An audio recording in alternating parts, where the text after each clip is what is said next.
Panwaslu Kota Parepare akan menurunkan alat peraga kampanye pasangan Taufan Pawe Pangeran Rahim. Yang penurunan alat peraga ini dilakukan setelah KPU mendiskualifikasi pasangan tersebut sebagai kontestan di pemilihan wali kota Parepare. Ratusan alat peraga kampanye pasangan Taufan Pawe Pangeran Rahim yang didiskualifikasi KPU Parepare di pemilihan wali kota yang masih bertebaran akan segera diturunkan Panwaslu. Sebelumnya pasangan Taufan Pawe Pangeran Rahim didiskualifikasi sebagai peserta di pemilihan wali kota Parepare karena melanggar aturan pemilu dengan memanfaatkan program pemerintah menjadi alat kampanye.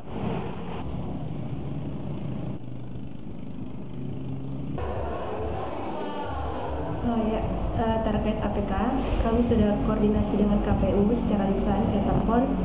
Jadi KPU nanti akan mengundang kami untuk melakukan rapat koordinasi terkait penurunan APK. Oh, berarti akan dilakukan penurunan APK ini? Kita lihat nanti hasil koordinasi.